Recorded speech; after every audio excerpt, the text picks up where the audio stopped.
Well, a few days ago, oh wow, I don't think it's been a week yet. Started brush hogging over here at Bower Road. Over in that side of the bales, over here.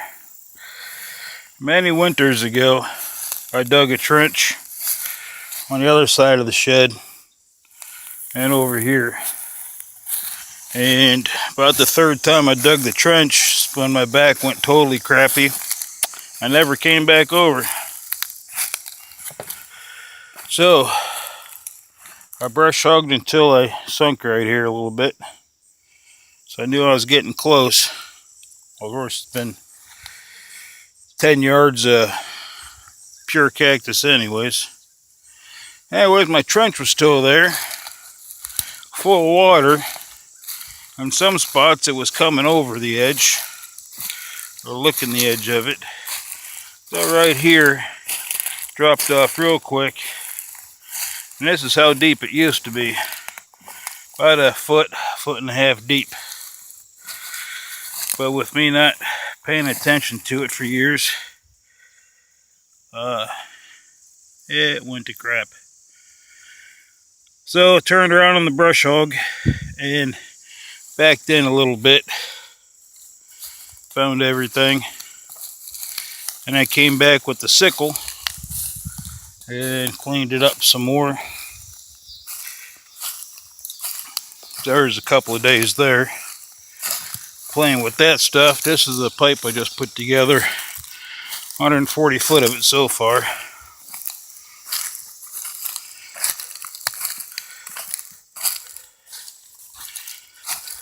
It's up here just a few inches below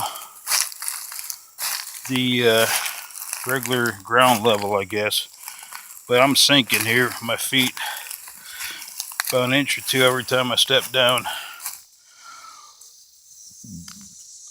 Right up here, it was coming over.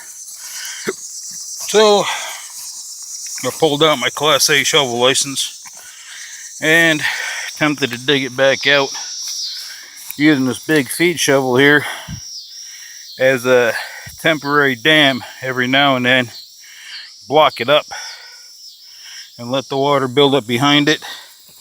Then you pull the shovel out like flushing the toilet and send about 5 or 7 gallons of water down sometimes. And up here is where the spring comes out from underneath the road. No, this is not a culvert. It's culverts on other videos. And it is dry. The last 3 rains we had, over 1/4 of an inch. Nothing, not enough water come down the hill to come underneath the road to go through the culverts. If I muddied that up there, I'll reach down there with the shovel. Get it all dustied up.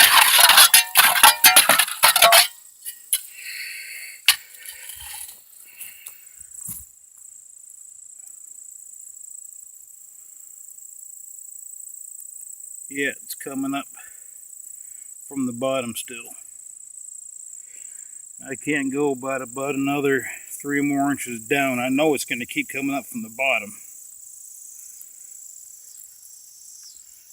So my plan is to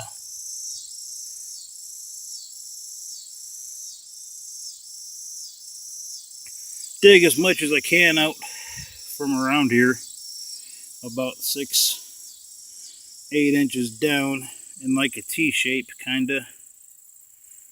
Back to the right a little bit more, at least another foot to the right. No, about 16 inches. Oh, I guess it would be about a foot to the right. Then back this way, where you can see during a heavy rain or spring rains, it comes out way from up there. Now dig this back to it's about 40 inches wide. I'll get all the dirt and rocks out and everything, and I'll put in a plastic dam. I'll split a barrel and make a plastic dam out of it and put the 4-inch pipe into it with a one tube for a shocker, but I'll just gonna leave it uncovered for quite a while, month at least, to see how it goes. We're supposed to get some rain tomorrow. No, supposed to get rain Wednesday and Friday. Yeah, Friday for the street fair. Supposed to have rain again. And my sister Mary Beth got soaked last year, but it was still a whole lot of fun.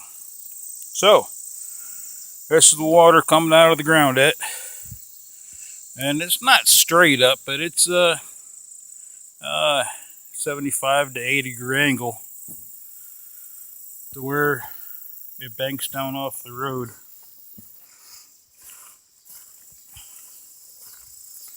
I'll pull the pipe up to about where that gray spot is. That's some real heavy clay. Almost shale, but it's still clay. Pull that pipe up about 6 feet to there. And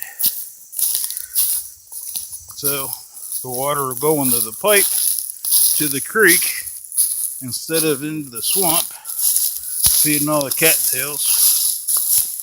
I'll relocate as many of the salamanders that I can, but Mother Nature will take care of the ones that I can't find to relocate. Yes, this pipe will be buried at some point in time. This is where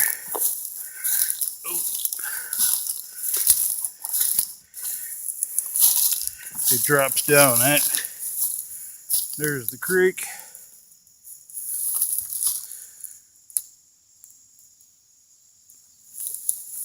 So, how good you can tell, but it's about a 3-foot drop for where my feet are to where that daylight is out there past that tall weed.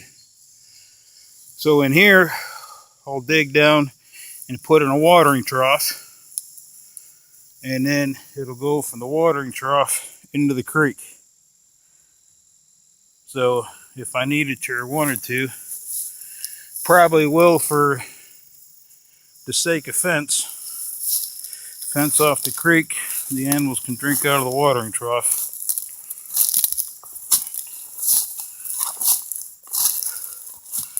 Because a couple 3 valleys up in there and steep banks, that'll be a big money investment project to fence off up there.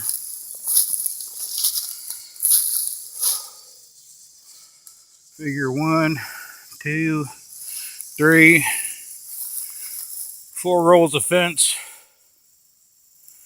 That'd be pretty much, I think that'd be just over an acre fencing around this side of the barn.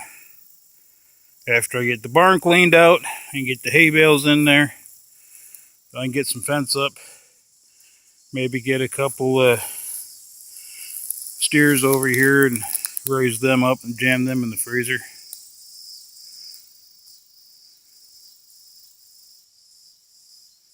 Thing about all my pets, their final destination is the septic tank. Every time. Well, got service a little bit up by the road there, and I think it said 87 degrees out, so it's cooled off quite a bit.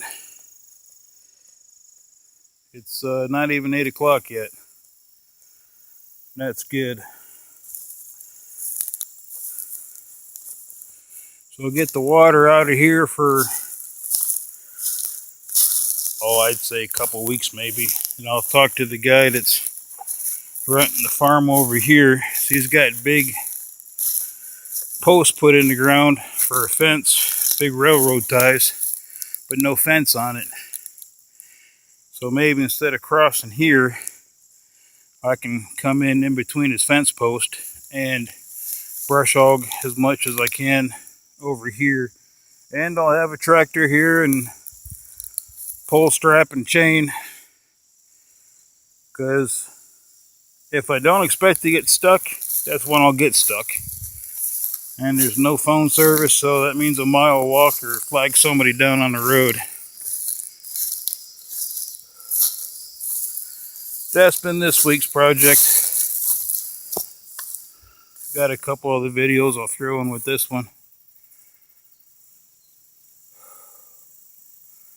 Well, I've been too hot too many times this summer, and it takes a few days to get back hydrated up so I can do it, sweat it all out again.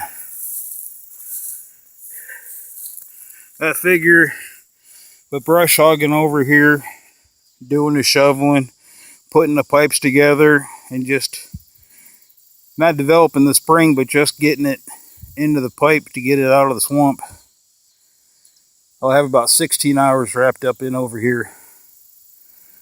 So like I said, and a few other videos, 16 hours of work in 2 weeks, don't get a whole lot done that way. Not a whole lot gets done. Time me with the calendar. Hope you get a paper cut. See ya.